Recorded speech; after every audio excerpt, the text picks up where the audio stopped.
마리아는 무덤 밖에서 서서 울고 있더니 울면서 구부려 무덤 안을 들여다보니 흰옷 입은 두 천사가 예수의 시체 누였던 곳에 하나는 머리편에 하나는 발편에 앉았더라. 천사들이 이르되 여자여 어찌하여 우느냐. 이르되 사람들이 내 주님을 옮겨다가 어디 두었는지 내가 알지 못함이니이다. 이 말을 하고 뒤로 돌이켜 예수께서 서 계신 것을 보았으나 예수이신 줄을 알지 못하더라. 예수께서 이르시되 여자여 어찌하여 울며 누구를 찾느냐 하시니 마리아는 그가 동산지기인 줄 알고 이르되 주여 당신이 옮겼거든 어디 두었는지 내게 이르소서. 그리하면 내가 가져가리이다. 예수께서 마리아야 하시거늘 마리아가 돌이켜 히브리 말로 라보니 하니 이는 선생님이라 말이라. 예수께서 이르시되 나를 붙들지 말라. 내가 아직 아버지께로 올라가지 아니하였노라. 너는 내 형제들에게 가서 이르되 내가 내 아버지 곧 너희 아버지 내 하나님 곧 너희 하나님께로 올라간다 하라 하시니 함께 읽겠습니다. 막달라 마리아가 가서 제자들에게 내가 주를 보았다 하고 또 주께서 자기에게 이렇게 말씀하셨다 이르니라. 아멘. 자, 오늘은 칸타타가 뒤에 있기 때문에 간단하게 부활의 말씀을 좀 함께 나누겠는데요. 우리 한번 따라하겠습니다. 영혼의 새 아침을 위하여. 네, 오늘 이런 제목으로 말씀을 좀 함께 나누겠습니다. 한 번 더 따라하겠습니다. 내 영혼에도 아침은 옵니다. 한 번 더 내 삶에도 새 아침은 옵니다. 아멘. 사실 이 아침이라는 단어는 참 듣기만 해도 기분이 좋아요. 그리고 아침에 누군가를 만났는데 굿모닝 이렇게 인사하면 왠지 그날은 참 좋은 일이 있을 것 같고 또 굳이 남한테 인사를 받지 않더라도 나 스스로라도 아침에 처음 본 거울 앞에서 미소를 한번 날리면 그날 하루는 왠지 웃을 일만 가득할 것 같은 참 그런 기분이 드는 참 아침이라는 이 시간은 참 누구에게든지 희망을 선물하는 것 같은 그런 좋은 시간이라고 생각이 듭니다. 자, 그런 점에서 오늘 이 부활의 새 아침을 맞은 한 여인을 여러분과 함께 좀 소개하고자 하는데 여러분 보신 막달라 마리아입니다. 자, 막달라 마리아 설교는 여러분들에게 여러 번 드렸기 때문에 내용은 어느 정도 알고 계시리라 생각하고 어쨌거나 예수님 자신의 부활하신 몸을 세계 최초로 본 사람이잖아요. 제일 먼저 보여주신 대상이 막달라 마리아예요. 수제자로 치면은 베드로가 수제자이기 때문에 수제자에게 먼저 예수님 자신의 부활하신 모습을 보일 법도 한데 그리고 가장 사랑했던 제자가 요한이라면 요한에게 먼저 자신의 부활하신 모습을 보였을 법도 한데 이 제자도 아니고 저 제자도 아니고 어떤 사람도 아닌 막달라 마리아, 예수님의 제자에도 포함되지도 않는 그 한 여인에게 예수님의 자신의 첫 부활의 모습을 보여주셨다는 것이 너무 놀랍고 뿐만 아니라 16절에도 보면 그 예수님이 그 여인의 이름을 불러주세요. 마리아야 이렇게 아주 참 품격 있는 바리톤 목소리로 마리아야 그렇게 불러주세요. 어머 이게 꿈인가 생신가 환청인가 진짜인가 여러분 생각해 보세요. 정말로 아무도 없는 그 무덤에 향품을 바르기 위해서 막달라 마리아가 찾아갔는데 무덤이 열려있네. 깜짝 놀라서 보니까 없어. 누가 예수님의 시신을 훔쳐갔다고 생각하고 제자들에게 알렸고 그리고 다시 돌아와 가지고는 엉엉 울면서 우리 예수님 시체 누가 훔쳐갔지? 이러고 있는 상황인데 뒤에서 누군가가 쓱 나타나는 것 같더니 마리아야 틀림없이 예수님의 목소리예요. 여러분 얼마나 감격스러웠겠습니까? 이 경험을 어디에 비하겠습니까? 아무리 귀한 자리에서 아무리 많은 사람들 앞에서 아무리 1등했다고 이름 불려지는 경험을 했다 하더라도 이 경험에 비하겠습니까? 하여 저는 이 한 번의 경험만으로도 막달라 마리아의 영혼의 깊은 밤은 썩 물러갔을 거라고 생각합니다. 자, 여러분, 마리아 바른 말이지. 그녀 역시도 지난밤까지만 해도 참 많이 우울했을 것 같아요. 아니, 세상에 7 귀신 들렸던 나를 단 한 번의 안수기도로 고쳐주신 그 능력자 예수님이, 입만 여시면 어디서도 들을 수 없는 기가 막힌 말씀을 전하셨던 예수님이, 가는 곳곳마다 구름대처럼 사람들을 모으셨던 예수님이, 정말로 이러다가 왕이 되실 수도 있겠다는 가능성이 농후해진 예수님이, 하여 5일 전에 호산나 호산나 노래까지 부르면서 예루살렘 사람들로부터 얻은 인기도 장난이 아니었던 예수님이 어쩌다가 이렇게 불과 5일 만에 그 예수님이 십자가에 달려 죽으실 수 있다는 말인가? 이러면서 그녀는 요 며칠 너무나 깊고 어두운 영혼의 밤을 보냈을 거라고 생각합니다. 아니, 막말로 이럴 것 같았으면 내가 애초부터 따라 나서지를 않았겠지. 내가 받은 은혜도 은혜지만 솔직히 그분 따라다니면 내 팔자 구질구질하게 비린내 나는 생선절임 공장에서 평생을 썩는 것보다 낫겠지 싶어서 따라 나선 건데, 아니, 그 예수님이 이렇게 허무하게 돌아가 버리시면 완전히 나는 닭 쫓던 게 지붕 쳐다보는 격이 아니냐. 이럴 것 같았으면 내 재산, 그 아까운 재산 정리해서 예수님 따르겠다고 했을 때 주변에서 말렸던 그 친구들의 소리를 들을 걸. 7 귀신 들린 나 고쳐주신 그 마음은 고마움이고 그냥 금일봉 준비해서 사례비 한 번 드리는 걸로 끝낼 걸. 뭐하러 잘났다고 내 남은 인생 저 예수 따르겠다고 보따리 싸가지고 나가가지고 결국은 이 모양으로 끝난다는 말인가. 어떡하지? 나 다시 막달러로 돌아가야 되나? 또 돌아가자니 고향 친구들이 나보고 또 뭐라고 할까? 야, 그럴 줄 알았다. 내가 말렸잖아. 그 예수 왜 따라갔어? 그냥 사례비 한 번 드리고 말지. 꼴 좋네. 그런 얘기를 들을까 봐 막달러로 돌아가자니 그렇고 딴 데로 가자니 가진 것 없고. 아, 나는 도대체 이 판국에 어떻게 해야 된다는 말인가. 그런 그녀의 눈앞에 부활하신 예수님이 딱 나타나셔가지고는 마리아야 이름 불러주시니, 저는 제 생각에 처음에 그가 7 귀신 들렸을 때 고침받았을 때의 기쁨보다 또 다른 차원의 기쁨을 경험했으리라 생각합니다.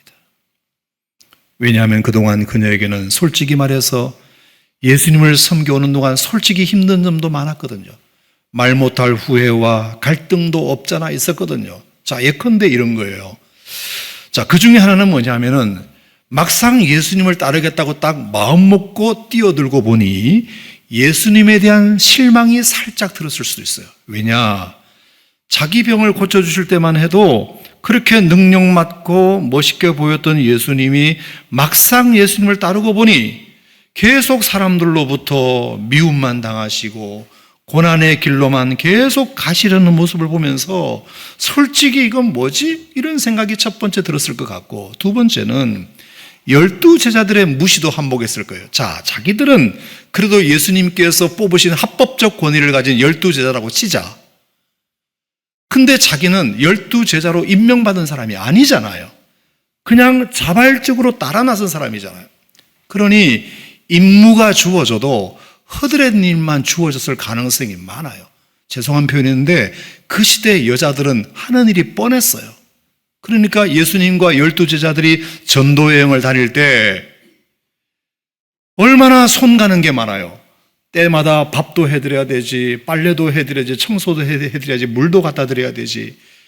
그냥 부엌에서 그냥 그 뒤치다거리 하는 것이 막달라 마리아와 같은 여자들이 해야 할 전부의 일이었을 겁니다.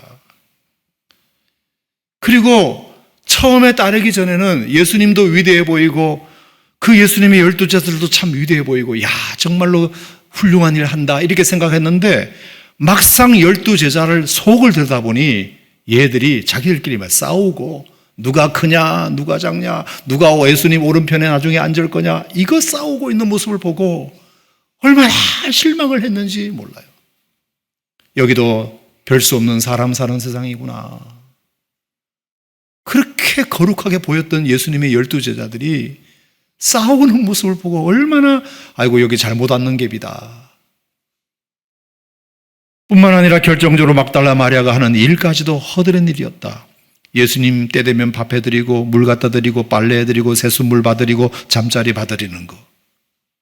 그 다 여자들이 했을 거란 말입니다. 내가 왜 이런 뒤치다거리나 하고 있어야 되는가? 아, 잘못 왔는 갭이다. 그냥 그때 나 치료해 주신 것에 대해서 금일봉 준비해서 사례배 드리는 걸로 끝낼 걸 뭐하러 내 남은 인생 여기다 다 같이 갖다 바친다고 했을까? 분명히 이런 갈등과 후회가 지난 세월과 함께 섞이면서 있었을 텐데 이렇게 그날 아침 예수님의 부활을 세계 최초로 직접 목격한 주인공이 되었으니 저는 지난날의 모든 후회와 갈등이 한 방에 사라지는 새 아침이 되었을 것이다. 저는 이 부활의 아침이 여러분들에게도 그런 아침 되기를 주의 이름으로 간절히 축복합니다. 여러분의 지난밤 여러분들을 갈등하게 하여 불면증에 시달리게 했던 여러 문제도 오늘 이 부활의 아침에 싹 물러가기를 축원합니다. 여러분의 허무와 여러분의 절망과 여러분의 모든 상처가 이 부활의 아침에 막달라 마리아에게 예수님이 이름 부르시던 그 한 번으로 말갛게 영혼이 씻겨 내려갔듯이 여러분의 인생에도 그런 은혜가 있기를 주의 이름으로 축복합니다. 자, 그러면 오늘 제가 드리는 결론이 뭐냐? 어떻게 이 막달라 마리아는 12제자들을 다 제치고 그 잘난 남자들 다 제치고 부름받지도 않았던 공식적 직함도 없는 막달라 마리아라는 여자가 그 예수님의 세계 최초로 부활의 모습을 목격하는 사람이 될 수 있었을까? 여러분, 제가 이 비교를 놓고 한참을 이렇게 묵상을 하다가 제 마음속에 딱 떠오른 단어 하나가 있었는데 죄송하지만 인테그리티라는 영어 단어예요. 우리말로 굳이 번역하자면 성실함 또는 신실함 또는 한결같음, 그런 말이에요. 여러분, 영어권에서는 사람들 중에서 사는 중에서 어떤 한 사람을 위해서 향하는 칭찬 중에 최고의 칭찬 중에 칭찬이 뭔 줄 알아요? 당신은 인테그리티가 있는 사람이야. 이걸 최고의 칭찬으로 알아요. 당신은 정말 인테그리티가 높은 사람이야. 당신은 참 신실한 사람이고 당신은 참 한결같은 사람이야. 이것을 최고의 칭찬으로 알거든요. 저는 막달라 마리아에게 이런 칭찬을 꼭 해주고 싶어요. 자, 그러니까 그날도 예수님께서 십자가에 달려 돌아가시는 무덤에까지 막달라 마리아가 갔잖아. 그죠? 다른 제자들은 다 도망가고 없었는데 막달라 마리아는 갔단 말이에요. 그리고 예수님이 시신이 내려져서 무덤에 묻히게 됐는데 그 어디에 묻히는지 그 무덤의 위치까지 다 알아놨잖아요. 그리고 금요일이 지나고 토요일은 안식일이니까 꼼짝 못하고 안식 후 첫날 새벽이 되자 동이 트기도 전에 향품을 준비해서 그래 예수님의 시신에 내가 향품이라도 발라드리자 이 마음으로 온 그럼이 예수님을 세계 최초로 목격한 목격자가 된 거잖아요. 그러면 어떻게 막달라 마리아는 예수님의 근처 십자가 아래까지 갈 생각을 했고 무덤의 위치까지 봐둘 생각을 했고 그리고 안식 후 첫날 향품을 준비하여 예수님께 이거라도 발라드리자 하고 그날 오게 되었을까? 여러분, 이게 바로 막달라 마리아가 예수님을 따른 이후 지금까지 올곧게 지켜온 루틴의 연장이에요. 이게 루틴, 무슨 말이죠? 내가 습관적으로 해오던 일상을 말하는 겁니다. 일상. 아무리 특별한 일이 생겼다 하더라도, 아무리 어떤 상처받을 일이 생겼다 하더라도, 어떤 고난이 내게 밀물처럼 파도처럼 다가왔다 하더라도 내가 지금까지 해오던 일상의 루틴을 지키는 겁니다. 파괴하지 않는 거예요. 여러분, 제가 굉장히 중요한 얘기를 하고 있다고 저는 생각하고 말씀을 드려요. 사람들은 그걸 잘 안 해요. 기분과 감정에 따라서 상황에 따라서 나 안 해! 이래버려요. 일상을 너무 쉽게 무너뜨려요. 근데 막달라 마리아는 이미 어떤 일상이 준비되었느냐? 평소에 예수님을 지근거리에서 밥 해드리고 세수물 받으리고 빨래 해드리고 물 갖다 드리고 늘 예수님 지근거리에서 허드렛 일로 보이지만 그것을 자신에게 주어진 일상 사명이라고 생각하고 뭐 예수님의 제자들처럼 대단하게 누구에게 말씀을 전하는 사역을 아니라 할지라도 그냥 이것도 간접적으로 예수님의 사역을 돕는 거라고 생각하고 그렇게 지켜왔던 그 습관이 예수님이 비록 돌아가시게 되었다 하더라도 비록 예수님이 돌아가셨다 하더라도 그래 내가 예수님 가까이 가서 뭔가 좀 필요한 거 공급해드리고 공개해드리는 것은 내 일상 아니냐? 내가 지금까지 지켜왔던 거 아니냐? 저는 여러분 막달라 마리아가 무슨 대단한 믿음이 있는 여자여서 그날 일부러 특별한 걸음을 했던 것이 아니라 저는 일상의 걸음을 그날도 했다고 봐요. 일상의 걸음을. 저는 여러분 이것이 중요하다고 생각하거든요. 여러분 이 한결같음이라는 게 얼마나 참 중요한지 제가 예를 하나 들어보겠습니다. 어떤 사람이 상고를 졸업하고 이제 전자회사의 영업사원으로 첫 발을 내디뎠대요.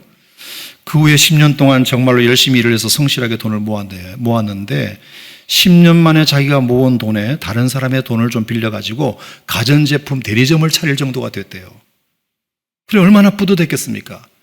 대리점도 잘 돼요. 그래서 빌린 돈도 착실하게 다 갚았어요. 자, 그런데 안타깝게 이 친구가 실수를 하나를 하는데 처음에 일을 시작할 때는 이 정도라도 감사하다고 했는데 일이 잘 되니까 조금만 더 빨리 돈을 갚고 조금 더 빨리 돈을 벌어볼 생각에 그만 몹쓸 사기꾼한테 딱 걸렸어요. 그래서 하루아침에 벌어놓은 가지 다 날리고 남은 거라고는 아는 사람한테 빌린 빚뿐이게 되었어요. 얼마나 후회 막심했는지 몰라요. 하지만 놀랍게도 이 청년에게는 성실함이 있었어요. 신실함이 있었어요. 인테그리티가 있었어요. 한결같음이 있었어요. 그래서 자기가 선택한 것에 대해서 내가 책임져야 하지 이런 마음을 가지고 내가 번 돈이야 내 실수로 날렸다 치더라도 남한테 빌린 돈은 갚아야 되지 않나 이러면서 우선 가전제품 외판원이라도 되기로 마음을 먹고 방문 판매를 시작했대요. 그간의 실수에 대하여 스스로 죄값을 치르고 재개의 의지를 다진다는 마음으로 그때부터 그는 버는 돈 중에 반드시 하루에 5,000원씩은 무조건 빚 갚는 데 쓰기로 결심했어요. 뿐만 아니라 매일 저녁 일과가 끝나고 나면 그날 번 돈 중에 5,000원을 주머니에 넣고 마포대교를 건너서 그 돈을 빌려준 사람이 용산에 살고 자기는 영등포에 사는데 마포대교를 건너가서 5,000원을 갚고 그리고 걸어서 그 다리를 건너서 다시 오고 다음 날도 또 5,000원을 준비해서 요만큼 내가 오늘 빚을 갚겠습니다 하고 걸어가서 갚고 걸어서 돌아오고 다음 날도 그 다음 날도 그 다음 달도 그 다음 해도 무려 3년씩이나 때로는 그래 내가 돈을 갚는 건 좋은데 5,000원을 어제 오늘 거 모아서 내일 가면 되지 이럴 수도 있잖아요.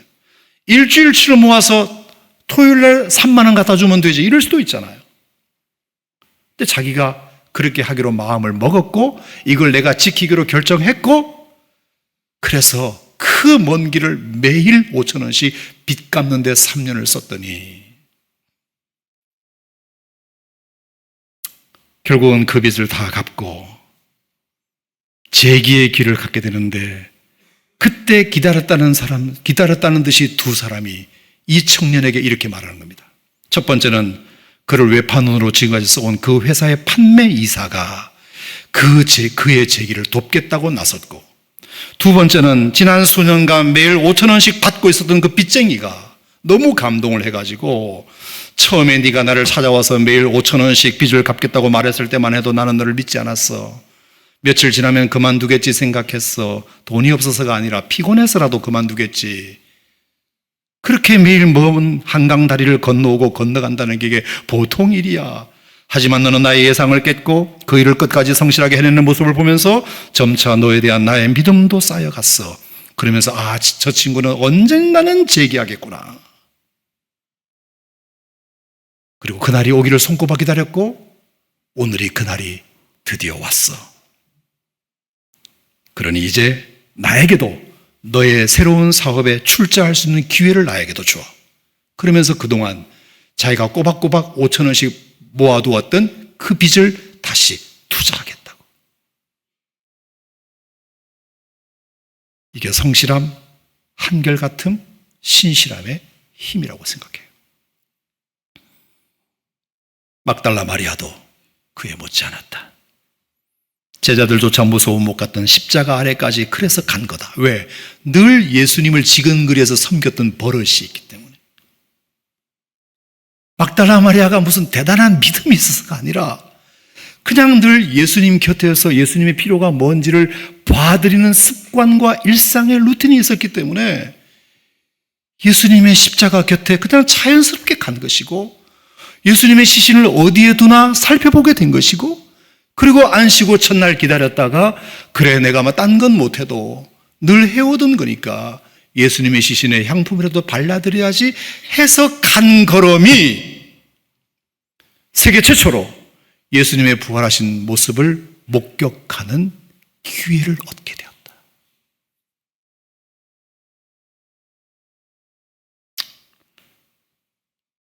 여러분, 저는 그래서 여러분들에게 이런 도전을 부활절 아침에 드리고 싶어요. 자기 결정에 스스로 책임을 지시고 자기와 한 약속을 지키시고 왜 내가 처음에 이런 결정을 했는지 그 받은 은혜에 대한 마음을 잊지 마시고 한결같이 변함없이 성실하게 진실하게 좋은 태도로 몸과 마음의 교집합을 이루어서 지금 내게 주어진 일을 잘 해낸다면, 마음과 태도와 행동이 변하지 않는다면, 함부로 나 안 해 하고 이렇게 발로 차버리지 않는다면, 여러분의 그 성실하심 때문에 그 성실하심 때문에 여러분에게 영혼의 밤도 올 수 있지만 그 성실하심 덕분에 영혼의 새 아침도 올 수 있어요. 밤과 아침은 맞닿아 있으니까요. 따라합시다. 밤이 지나면 아침이 옵니다. 아침은 부른다고 해서 빨리 오는 것도 아니고 늦춘다고 해서 늦게 오는 것도 아니고 때가 되면 옵니다. 그러면 결국 여러분의 밤을 준비하는 것이 제일 중요해요. 어떻게 이 밤을 보낼 건가? 이 영혼의 깊은 어두운 밤에 다 때려치우고 안 해! 이게 아니라, 그래 내가 지켜온 일상이 있으니 예수님에게 변고가 생겼다 하더라도 이건 내가 해야 돼. 여러분, 이 믿음이, 이 작은 성실이, 이 작은 한결같음이 결국은 세계 최초로 예수 그리스도의 부활을 목격하고 그 이름을 마리아야 불러주시는 그 음성을 듣게 된 비극이라고 한다면, 저는 여러분들에게도 이런 은혜가, 이런 성실하심이 부활절 아침에 다시 한번 다짐하는 기회가 되시기를 주님의 이름으로 축원합니다. 기도하겠습니다. 하나님 아버지 감사드립니다. 오늘 우리에게 막달라 마리아가 맞았던 새 아침의 비결을 배웠습니다. 주여, 우리가 어떤 경우에도 어떤 변고가 있다 하더라도 일상의 루틴을 잘 지키고 성실하게 신실하게 한결같이 내가 정말 하나님 앞에서 받은 그 은사와 각오와 섬김과 결심대로 잘 순행하며 나아가는 주의 백성들이 되도록 은혜 베풀어 주시옵소서. 영혼의 깊은 밤을 통과하고 있는 사랑하는 우리 권속들이 있다면 그것 때문에 영혼의 밤도 찾아올 수 있지만 그 성실하심 덕분에 영혼의 새 아침도 찾아올 수 있음을 기억하고 이 밤을 잘 견디며 보낼 수 있는 지혜가 있게 하여 주시옵소서. 이 시간 이제 귀한 찬양으로 하나님께 영광 돌리려고 합니다. 준비하신 성가대의 찬양을 통해서 우리 모두에게 부활의 새소망이 있는 복된 시간 되기를 간절히 원하옵고 예수님 이름으로 기도하옵나이다. 아멘.